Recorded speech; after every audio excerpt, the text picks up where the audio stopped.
Komitmen di mana kita ingin terus mendukung dan bangga nih hari ini kita pengen meluncurkan bicara perempuan, nggak cuma website tapi juga ada Instagram, ada juga Facebook. Perempuan ini platform yang kita buat masih banyak juga menormalisasi ini.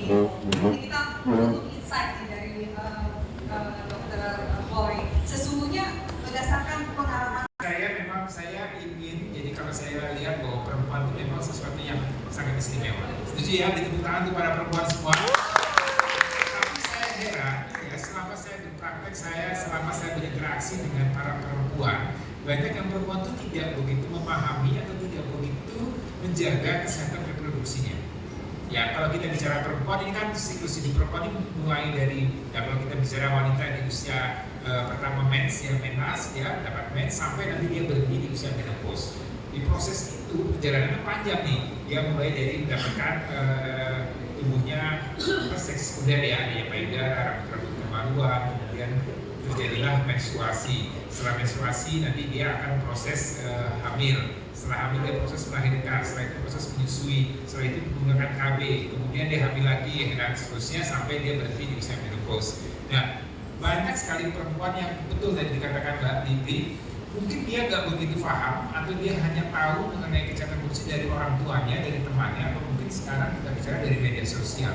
Dan banyak hal-hal yang kemudian oleh para perempuan itu dianggap sesuatu yang itu mah biasa aja, kalau saya mens nyeri itu biasa-biasa aja. Memang semua wanita kalau mengalami nyeri itu normal gitu ya. Kemudian kalau mens banyak, oh iya ini biar darahnya bersih, biar saya lebih sehat lagi gitu ya. Oh, jadi makin banyak darahnya makin sehat. Karena saya juga pernah punya satu pasien yang kemudian sampai HB-nya tinggal 2 angkanya dari normal 12.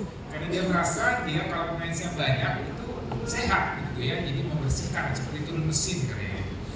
Ya, jadi ini hal-hal yang kadang-kadang dianggap oleh perempuan itu sesuatu yang biasa.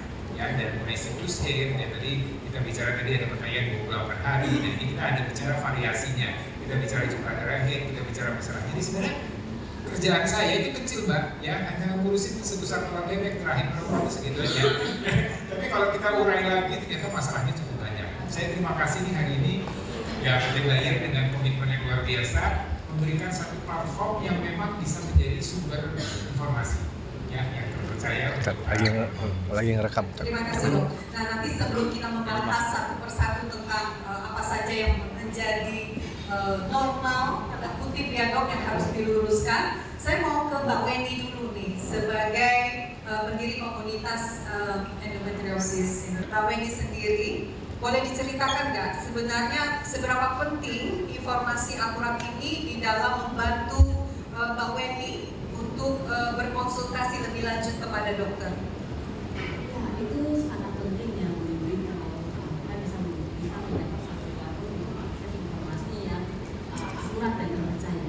Karena sangat menjadi poin penting bagi kita sebagai saya sebagai penderita endometriosis ini.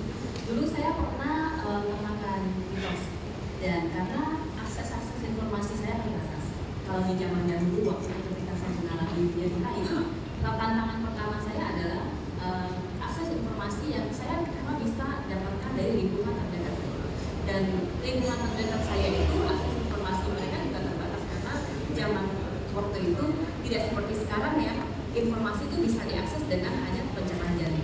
Nah, tantangannya yang zaman sekarang ini, informasi itu berseliweran dimanapun, kapanpun kita mau, even AI ChatGPT ada. Kalau seandainya kita dibimbing dengan informasi yang salah, otomatis langkah yang kita ambil berikutnya itu bisa jadi menyesatkan, dan akhirnya terjadilah banyak hal-hal yang tidak kita inginkan. Tapi kalau kita dibimbing dengan informasi yang akurat dan ada satu platform yang bisa kita percaya, ilmu dan juga untuk kita belajar lebih, edukasi terhadap diri kita mengenai apa yang terjadi, nah itu akan membantu kita menentukan langkah berikutnya, otomatis akan membuat kita mengambil keputusan yang tepat untuk kondisi kita.